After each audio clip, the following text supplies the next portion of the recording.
কিভাবে এত সুন্দর করে সাদা রঙের নয়নতারা ফুল আঁকতে পারবেন আজকের ভিডিওতে দেখাই দিব। প্রথমে আমি ফুল আর পাতার স্কেচটা পেন্সিল দিয়ে একদম হালকা করে নিচ্ছি। এরপরে রঙের কাজটা শুরু করতেছি। শুরুতে পাতার মধ্যে কাজ করব। পাতা আঁকার জন্য ডার্ক গ্রিন কালারের সাথে পানি মিক্স করে নতুন একটা রং বানিয়ে নিতে হবে। কালারটি দিয়ে সবগুলো পাতার উপরে ফার্স্ট একটা লেয়ার দিয়ে নিচ্ছি। ফার্স্ট লেয়ারটা দেওয়া শেষ। এবার পাতাগুলোকে আরো রিয়েল করে তোলার জন্য সবগুলো পাতার নিচে নিচে শ্যাডো আঁকবো। এখানে শ্যাডো আঁকার জন্য ব্ল্যাক কালারের সাথে অল্প পরিমাণ গ্রিন কালার মিক্স করে নতুন একটা কালার বানিয়ে লাগাই নিছি।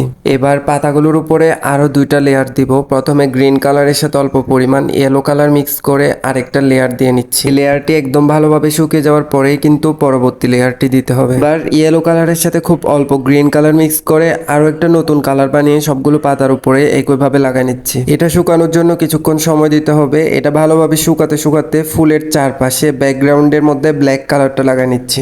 ফুলের ব্যাকগ্রাউন্ডটা কিন্তু পুরোপুরি ব্ল্যাক করতেছি না, এখানে আরো কালার করব। এবার চিকন একটা ব্রাশের সাহায্যে সবগুলো পাতার উপরে এভাবে চিকন চিকন দাড়ি দিব। এখানে হোয়াইট কালারের সাথে খুব অল্প গ্রিন কালার মিক্স করে এই কালারটা বানাইছি আর ব্যবহার করতেছি 1 নাম্বার ব্রাশ।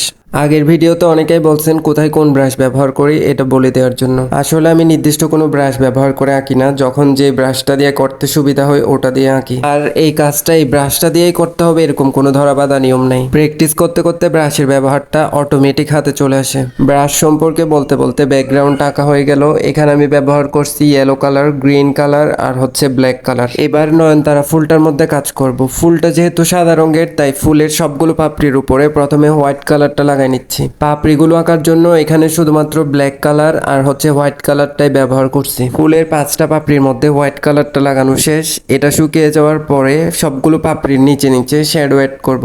এই কাজটা খুবই সাবধানতার সাথে করতে হবে। সবগুলো পাপড়ির নিচে ছায়াগুলো আঁকার পরেই কিন্তু ফুলটা আরো রিয়েল ভাবে ফুটে উঠবে। আর এই ছায়ার কালারটা বানানোর জন্য হোয়াইট কালারের সাথে একদমই অল্প পরিমাণ ব্ল্যাক কালার মিক্স করলে এরকম কালারটা চলে আসবে। পাপড়িগুলো দেখতে সাদা রঙের হলেও এগুলোকে রিয়েল করে তোলার জন্য এই কাজগুলো অবশ্যই করতে হবে। পাপড়িগুলোর মধ্যে কাজ করা এখানেই শেষ। এবার ফুলের মাঝের অংশে কাজ করতেছি। এখানে প্রথমে ইয়েলো কালারের সাথে গ্রিন কালার মিক্স করে নতুন একটা কালার বানিয়ে লাগাই নিছি। তারপরে মাঝের অংশে ব্ল্যাক কালার দিয়ে একটা ডট দিয়ে নিছি। একটা পেইন্টিং এর টিউটোরিয়াল বানানোর পেছনে অনেক পরিশ্রম করতে হয়, এটা যারা বানায় তারাই ভালো বুঝবেন। আপনারা প্লিজ ভিডিওটা একটু শেয়ার করে দিন আর কেমন লাগছে কমেন্ট করে জানাতে পারেন।